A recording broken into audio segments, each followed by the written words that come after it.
This is Brent with Lykins Motorsports, and it's a pretty chilly Saturday afternoon out, and I am sitting here looking at a new crankshaft for a new build that I will be starting. I just finished a 428 FE engine, and just got just a few very small things to do left on our 465 tunnel port. I hope to get that dynoed here the next couple weeks, but I'm starting to lay out the groundwork for a new build that I have, next one on the line, and this is a 363 cubic inch small block Ford. This is a bracket race motor, and we're going to be starting out with a World Products Man of War block and an 8.200 deck. 4 1/8 inch bore, and with a 4 1/8 inch bore and a 3/400 stroke, then that comes up to be 363 cubic inches. So looking forward to this build as always, and we'll be pairing the rotating assembly in the block up with a custom solid roller camshaft and a pair of AFR 205 cc heads. So we're gonna be aiming for making some horsepower. So the foundation to the rotating assembly is this Molnar crankshaft. It is a steel crankshaft, 3/400 stroke, as I mentioned, set up for a one-piece rear mainsail or a two-piece. Our block will use a one-piece. This particular crankshaft, they have set it up so that it is a common small block Ford journal width, but the diameter is a small block Chevrolet diameter. So there's only a couple of rod combinations for that. And you get into some specifics when you're looking for bearings and that sort of thing.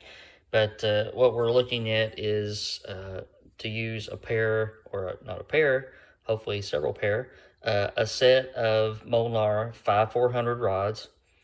And this is the 2/100 journal, but it is small block Ford width and a 927 pin.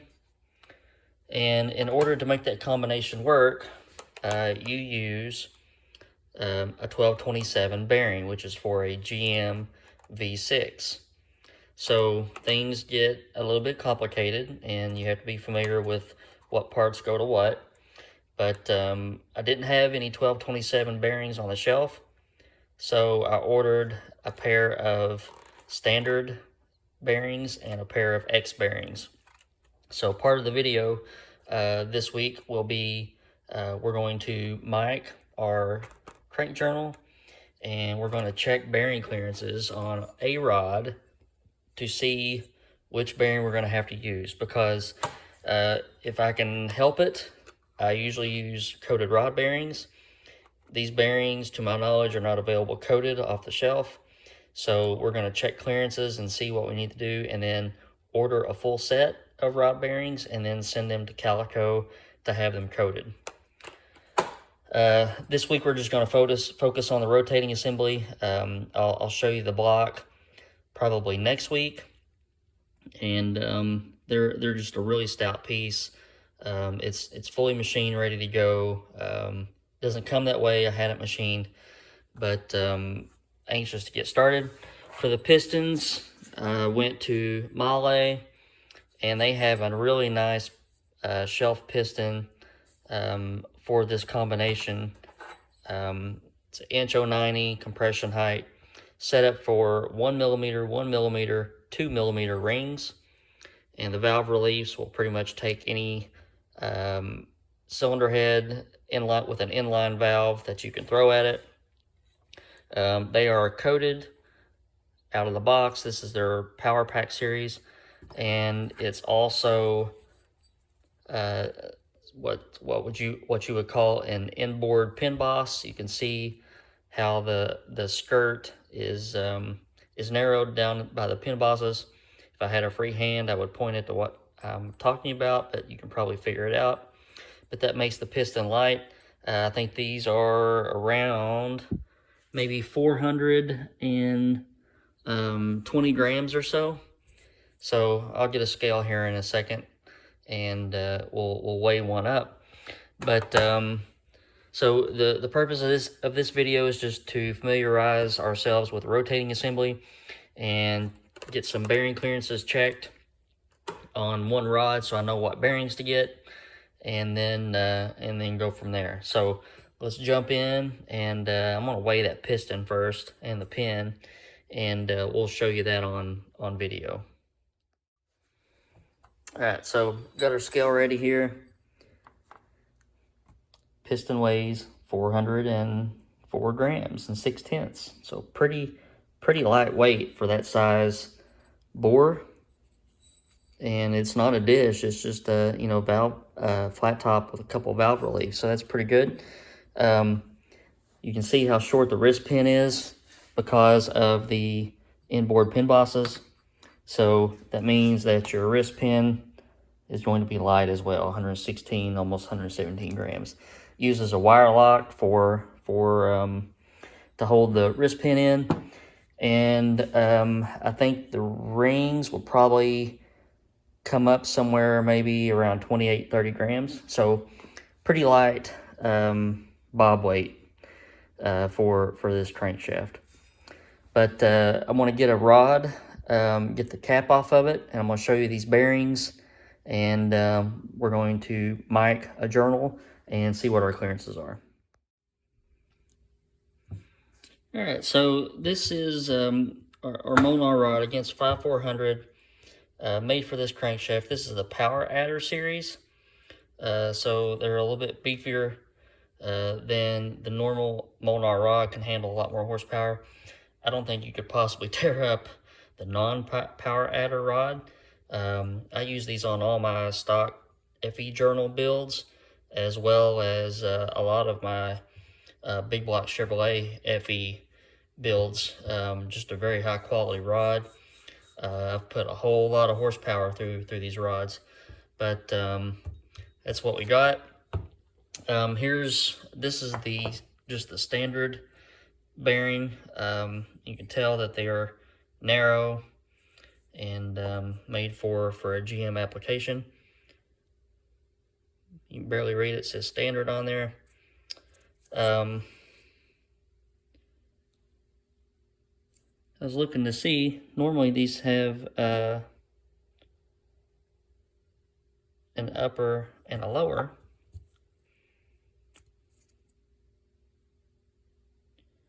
But I'll have to, I think I just fooled myself on camera. What I'll have to do is figure this out here in a second. But I'm going to look up the torque specs. These are ARP 2000 rod bolts. They are 1/600 in length. So if we look at our spec sheet, ARP 2000 7/16, 1/600. These torque at 30 pound-feet plus 60 degrees. So I'm going to get my bearings in here and get it torqued up. I've already measured my rod journal. It's at 2 inches and 99 thousandths and 3/10, and I'll zero my bore gauge there, and then we'll check the clearance. All right, bearings are in. There is not an upper and a lower. I had to sit and check that out real quick to make sure that I did it the right way before I started videoing. But bearings are in. Bolts are torqued. I use this CMD pressure lubricant. That's kind of what Monar sends with the rods. I just happen to have a lot more of it because I use these rods a lot. Got our bore mic zeroed, and we're gonna see what our clearances are. So we are at 2 thousandths on the money for a standard journal or a standard bearing. When I have these coated, it's going to take about a half a thou away from the clearance. So what I'm going to do now is I'm going to take these rod bearings out. I'm going to put the extra bearings in because this will give me a thousandth more clearance. I'm sorry, yeah, a thousandth more clearance. And then when I coat it, it will take a half thou away, and it'll give me about a 2.5, theoretically about 2.5 thousandths of rod bearing clearance on these. So I'm gonna get this broken down, get these bearings swapped out, and we'll try this again. Okay, we got our bearings swapped out. So I'm holding the camera with one hand and trying to work this the other hand. So we're looking at about 3 thousandths. So bearings did pretty much what it's so hard to hold all this with one hand. The bearings did what we thought they would do. An extra thou of clearance. So I'm pretty confident that when I send these out to be coated, well, first I got to order some, so I'll order another 7 pair and get those in here. And then when I send them out to have them coated, then that'll take some clearance away. So I want to be somewhere between 2 and 2.5 thousandths rod bearing clearance, and that's looks like where we will be. So got all of our rods unpackaged, and what I'm going to do now is get all these washed off, and I'm going to, since we have everything necessary to balance the crank, we have the rods, we have a bearing pair to wear, or to wear, don't want to wear the bearing pair, to weigh. We have our pistons, we have our rings, wrist pins, we have pretty much everything to balance the crank. So I will get that to the balance shop this coming week, and we will be that much further ahead. It is funny how I kind of get batches of engine families in here at a time. It seems like I've been in Ford FE mode for a very long time, and now I have a wad of small block Fords to do. So I love them all, and it's a nice welcome change for a while. I've got this 363. I've got my 311 or 310 dyno mule coming up. I also have a 400 and roughly 470 cubic inch small block Ford that has ported CHI Cleveland heads, and the porter is finishing those up any day. So I'll get to start on that, and I'm also getting to do a 302 tunnel port. So it is small block Ford time for a while, in the mix of some other FEs that I have going on, but it's all good. All right, guys, thank you for taking a few minutes with me and looking over this rotating assembly. Just wanted to, the Pistons just came in like 30 minutes ago. FedEx brought them. So I was kind of excited to get out here and look at some stuff. And they also brought my bearing pairs.